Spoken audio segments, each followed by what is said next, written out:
Bisa bikin rumah dari mulai tanah kosong sampai rumah 2 tingkat udah hampir finish. Alhamdulillah. Ya itu cerita sukanya mungkin. Iya, dukanya banyak. Gitu. Dulu kita juga tanpa berbekal ilmu apapun masuk ke bubur itu sama sekali nol besar, nol kecil malah. Iya. Sama sekali tidak ada pelatihan, tidak ada pernah bekerja atau gimana pengalaman. Sampai pas pertama itu pengalaman yang paling berkesan pas awal-awal Ferdi. Kita tuh pertama bikin bubur itu sampai nggak pakai garam, nggak pakai sasa. Gitu. Itu pertama. Iya. Nah, Bang Bilal, ada satu hal yang pengen banget dari dulu saya tanyakan ke Bang Bilal. Nah, bubur Bang Bilal ini kan selain enak, terus harganya juga murah. Terus ngasihnya itu banyak, Bang. Nah, apakah dari takaran itu Bang Bilal katakanlah nggak ngerasa rugi atau gimana, Bang? Pertama, kunci bagi kita tuh sangat senang kalau lihat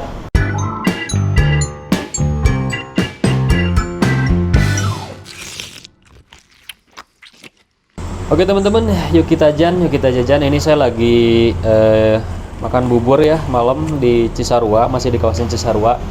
Ini alhamdulillah kembali saya mampir ke bubur langganan saya dari dulu nih, udah lama dengan Bang Bilal ya. Ini bubur Bang Bilal. Assalamualaikum, Bang. Waalaikumsalam. Alhamdulillah. Alhamdulillah sehat. Baik teman-teman, ini Bang Bilal ini adalah salah satu penjual bubur yang bisa dikatakan terlaris ya di Cisarua. Ini kalau misalkan lagi di Cisarua bilang bubur Bang Bilal pasti sudah pada tahu, sudah banyak yang tahu dan pelanggannya pun banyak. Nih kita mau izin, Bang Bilal izin kita ngobrol-ngobrol sebentar. Okay. Ini Bang Bilal buka sekarang dari jam berapa sampai jam berapa nih, Bang? Begini, kita sejak pindah ke tempat ini, kita alhamdulillah sekarang buka dari pagi. Buka dari pagi, terus sekitar jam 10 atau jam 11 tutup dulu. Nah, udah gitu buka lagi sore hampir maghrib, menjelang maghrib baru buka. Jadi 2 kali. Dari pagi sampai siang buka, siang tutup dulu, buka lagi sore. Karena harus dibikin dulu kan. Oh iya benar. Oh bikin dulu ya. Bikin dulu. Oh. Enggak langsung begitu. Nggak instan, jadi perlu proses. Nah itu kan buka dari jam 8 ya, dari jam 7 jam buka. Setengah 7 lah. Setengah 7 udah buka. Nah itu Bang Bilal nyiapin buburnya ini dari jam berapa biasanya, Bang? Kalau untuk pagi, kebetulan kita kan ada istilahnya boleh dibilang tenaga bantu lah ya. Oh iya. Bantu. Jadi untuk yang membuat buburnya itu emang dari paling lambat itu jam 4 udah harus mulai start. Masya Allah. Harus dibikin dari jam 4 subuh ya. Tapi idealnya lagi biasanya jam 3 biasanya. Jam 3 udah start.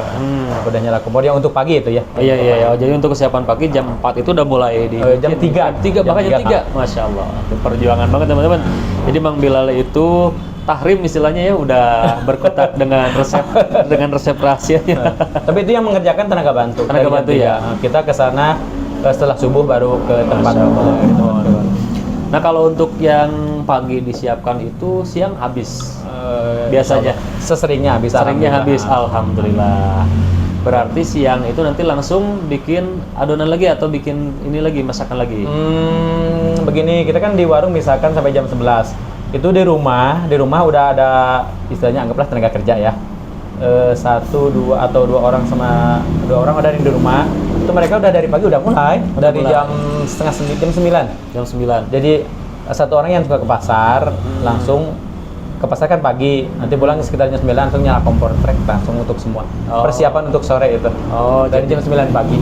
Siap. Jadi nggak terputus ya Bang ya. Yang terputus dari pagi bikin, dijual jam setengah 7, jam 9 udah mulai bikin lagi untuk siang sampai ke malam ya. Alhamdulillah. Bang Bilal, aduh ini punten, ini kan pasti udah banyak yang kenal dengan Bang Bilal. Boleh nggak sedikit cerita sih perjalanan Bang Bilal nih awal mula bisa ke seperti ini. Ke bubur Bang Bilal ini. Begini. Kalau kita flashback ke belakang ya, pertama-tama sejak merintis usaha inilah gitu ya. Dulu kita juga tanpa berbekal ilmu apapun masuk ke bubur itu sama sekali nol besar, nol kecil malah. Iya. Sama sekali tidak ada pelatihan, tidak ada pernah bekerja atau gimana pengalaman. Jadi artinya pas begitu masuk di bubur itu asli karena waktu itu karena faktor kebutuhan keluarga ya waktu itu. Jadi pas waktu itu kita harus kerja apa dan ya petunjuk Allah mungkin gitu ya mereka.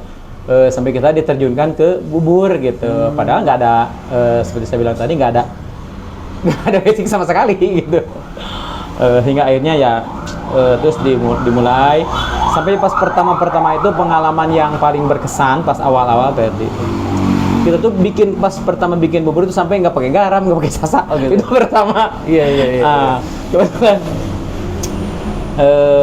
Jadi waktu itu emang sangat keterima ya pendapat orang, komplain itu ternyata sangat membangun gitu, kritik gitu. Jadi katanya bilang coba bikin bubur kan pakai garam, pakai sasa, jadi supaya ada rasanya. Kita kan belum tahu ya, nggak ada gitulah jadi pelajaran pertama itu alhamdulillah. Dan terus kita jualan bubur nih sekarang udah hampir 22 tahun atau 23 tahun lah sampai sekarang. Jadi lumayan lama, tapi emang dulu pas awal-awal kita nggak langsung stand up gini, pakai pikulan 5 tahun. Oh ya Allah. 5 tahun. Nah, kesini ke belakang BRI, ke belakang. Jadi makanya yang asli orang belakang BRI dari kakeknya sampai cucunya bilang kenal. 5 tahun, 5 tahun dipikul. Jadi nggak, orang kan lihatnya sekarang Mang Bila udah gitu di sini kan, udah langsung tembak, udah bisa nyewa tempat seperti ini gitu. Padahal kalau lihat orang yang kalau lihat ke belakangnya, orang-orang yang tahu Mang Bila pas pertama, Mang Bila hanya ke dulu mah seperti itu gitu, ke dulu begitu. Iya. Nah berarti saya pun termasuk yang orang ikut setengah perjalanan karena setengah kan perjalanan tadi kan awal tahunnya itu udah di sini udah gerobak di Pangkalan. Udah di Pangkalan itu, lihat ke belakangnya di ini. Kenang-kenangan. Masya Allah. Nah dulu sebelum ke Dipikul itu Mang Bila usahanya apa dulu sih? Dulu kita pas pertama ke Cisarua, kita kan dari Pelabuhan Ratu, anggap yang belah sana, dari Jambang Kulon. Dulu kerja ke sini, kerja toko-toko lampu yang semacam toko antik kan. Sekarang di Tugu ada toko antik. Yang Kuningan, lampu Kuningan. Nah, dulu kerja begitu. Setelah waktu itu udah 10 tahun kerja, pada berhenti, teman-teman juga ya karena segala sesuatu lah, semuanya bubar dari toko antik. Ada yang melanjutkan lagi buka sendiri, ada yang kerja, Mang Bila kebetulan kerja kejualan gitu. Kejualan. Berarti lebih dari 20 tahun ya jualan. Ada 22 atau 23 lah sekitar gitu. Cuman tahu persisnya kita mulai dulu tahun berapa kita juga enggak betul perkiraan aja gitu. Saya malah termasuk yang nggak nyangka loh Bang, dikira saya tuh Mang Bila awalnya dari gerobak itu yang enggak. Pas. Berarti sebelumnya pernah dipikul 5 tahun, pokoknya 5 tahun dipikul. Seolah-olah sebuah pemasaran ya, marketing dari pikulan. Betul. Nah Mang Bila, ada satu hal yang pengen banget dari dulu saya tanyakan ke Mang Bila. Nah bubur Mang Bila ini kan selain enak, terus harganya juga murah, terus ngasihnya itu banyak Mang. Nah apakah dari takaran itu Mang Bila nggak ngerasa rugi atau gimana Bang? Pertama, kunci bagi kita tuh sangat senang kalau lihat customer tersenyum gitu ya. Nah, itu yang paling diprioritaskan. Jadi jangan sampai kata orang gini-gini, Mang Bila ada memang juga bukan pede dong yang menanyakan bahwa misalkan banyak gitu. Kalau memang itu memang udah standar ya, sudah standar gitu itunya. Menurut insting kita feeling gitu.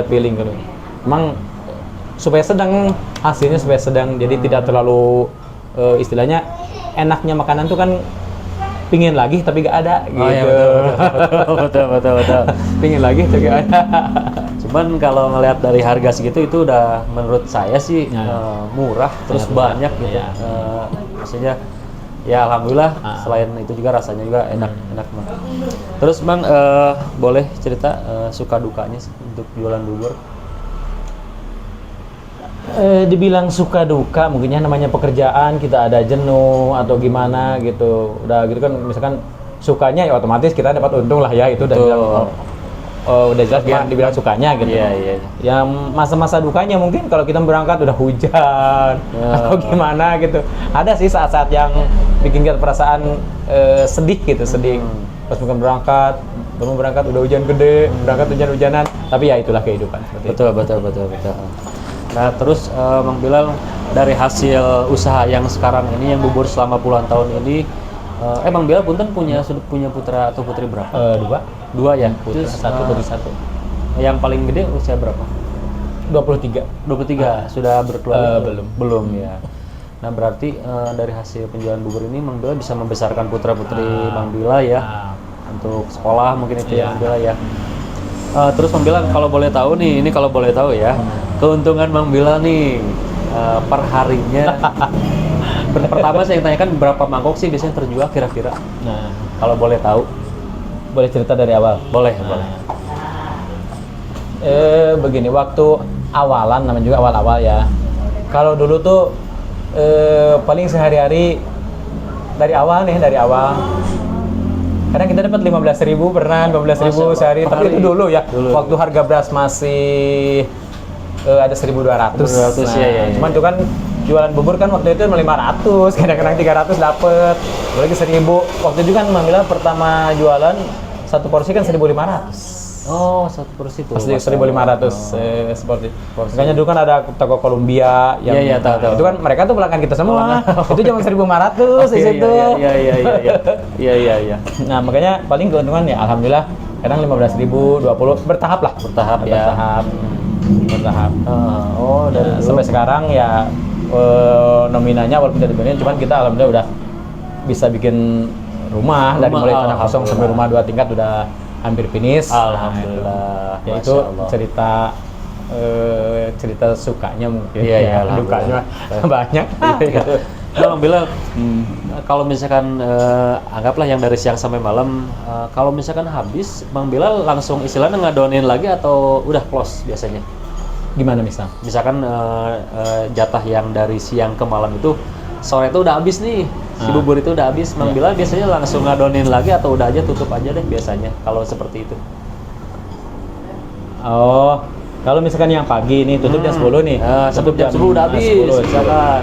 Itu kan nanti itu kan jatah pagi ya, sampai jam 10 habis clear, itu habis sudah pokoknya habis tidak habis berarti udah tutup ya jam segitu. Nanti untuk yang sore yang kita buka sebelum maghrib itu dari jam setengah 12 kompor udah nyala. Yang kita bikinnya, cuman sore kan banyak bikinnya. Banyak ya. Sore. Benar. Sore banyak bikinnya. Jadi dari setengah 12 itu matang jam 4. Baik. Jam 4 sore baru matang buburnya. Yang lain-lain udah dari pagi disetting. Diselesaikan. Baik, Mang. Memang satu pertanyaan terakhir lagi nih, Mang. Harapan Mang Bilal ke depannya untuk usaha Mang Bilal ini pengennya seperti apa? Kayaknya umum sih semuanya usaha tuh pengennya tambah maju gitu. Ya, berkembang ya. Tambah maju dan berkembang. Kadang orang begini, ada suka yang ke Mambila katanya, Mambila tuh buka cabang gitu. Pernah ada yang begini, Mambila katanya, saya yang dagang di Gunung Emas, tapi Mambila masaknya atap embut. Masa saya juga yang masak, itu kan gimana gitu. Kan untuk masak yang ini aja kita udah hampir perlu tenaga orang gitu untuk ininya. Kita kan tenaga kerja udah 1, 2, 3, ada 4 orang tenaga kerja, jadi nah gitu untuk terus pertama kan kalau buka cabang tuh ceritanya kan kata orang begini katanya gitu ya. Jadi istilahnya kalau kuliner mah kan ganti tangan, betul. Nah betul. Gitu katanya gitu, walaupun gak sepenuhnya benar mungkin gitu ya. Benar. Itu katanya ganti tangan tuh malah suka ada berubah gitu. Beda ininya ya, takaran ya Mang Bilal. Oke deh, Mang Bilal itu aja teman-teman ini karena kita nggak bisa ngobrol lama-lama, di depan masih numpuk lagi yang antri bubur Mang Bilal udah mulai ramai lagi. Sebelumnya saya mau ngucapkan terima kasih Mang Bilal atas waktunya. Kita doakan sama-sama semoga usaha Mang Bilal ini terus berkembang, dimudahkan rezekinya, diberkahkan oleh Allah. Mudah-mudahan Mang Bilal sehatnya, panjang umur. Amin. Doa Mang Bilal. Oke, itu aja teman-teman. Itu aja untuk video kali ini. Yuk kita jajan bubur Mang Bilal.